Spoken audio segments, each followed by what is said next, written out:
अस्सलाम वालेकुम everyone, welcome to my YouTube channel again. आज का टॉपिक शुरू करने से पहले मेरा आप लोगों से एक सवाल है। जैसा कि हमें पता है हर सेल के पास सेम आइडेंटिकल डीएनए होता है, उसके अंदर सेम जेनेटिक इन्फॉर्मेशन होती है। तो फिर ये सेल्स अलग अलग इंडिविजुअल स्पेसिफिक फंक्शन परफॉर्म क्यों करते हैं? अगर हम एग्जाम्पल लें ब्रेन सेल्स और लिवर सेल्स, तो ब्रेन सेल अपना एक इंडिविजुअल फंक्शन यानी कि ब्रेन से रेलिवेंट और लिवर सेल्स अपना एक इंडिविजुअल फंक्शन क्यों परफॉर्म करते हैं? ये दोनों एक सेम फंक्शन परफॉर्म क्यों नहीं करते जब सब चीज़ें सेम है, सब आइडेंटिकल है? तो इसका एक आंसर है विच इज़ जीन एक्सप्रेशन। तो आज की वीडियो का हमारा टॉपिक भी यही है, which is gene expression, what is gene expression and how it is work. So let's start. Gene expression is the process in which information stored in the gene is utilized to produce functional product like protein। मतलब यह है gene expression एक ऐसा procedure है, एक ऐसा process है जिसके अंदर जो जीन की स्टोर्ड इंफॉर्मेशन होती है, जो कि जेनेटिकली इंफॉर्मेशन होती है, वो यूटिलाइज होती है to produce a functional product. Functional product का मतलब क्या है यहाँ पे? ऐसा प्रोडक्ट कि जो फंक्शन को परफॉर्म करवाए उस सेल से, और उसको हम कह रहे हैं प्रोटीन। यानी यहाँ पे भी वही बात है कि प्रोटीन एक बेसिक फंक्शनल यूनिट है किसी भी लाइफ प्रोसेसेस में, किसी भी बायोलॉजिकल प्रोसेस में।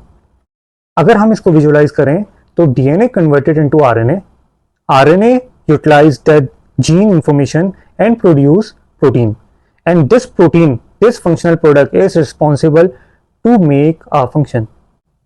There are several steps of gene expression. Number 1 is transcription, number 2 is translation. Transcription और ट्रांसलेशन को अगर आपने समझना है तो आप मेरी प्रोटीन सिंथेसिस वाली वीडियो को जाके देखें। उसके अंदर मैंने डिटेल में बताया है कि किस तरीके से ट्रांसक्रिप्शन के अंदर डीएनए कन्वर्ट होता है एमआरएनए में। एमआरएनए किस तरीके से जेनेटिक इन्फॉर्मेशन को डीएनए से कॉपी करता है खुद में, और किस तरीके से वो राइबोसोम्स की मदद से न्यूक्लियर पोर्ट से बाहर निकल के साइटोप्लाज्म में प्रोटीन फैक्ट्री तक जाता है ताकि वो प्रोटीन बनवा सके। और ट्रांसलेशन में क्या होता है? ट्रांसलेशन में टीआरएनए कुछ ऐसे स्पेसिफिक अमाइनो एसिड्स को लेकर आता है ताकि वो एंटीकोडोन्स प्रोवाइड कर सकें और प्रोटीन की प्रोडक्शन करवा सकें। Now regulation of gene expression.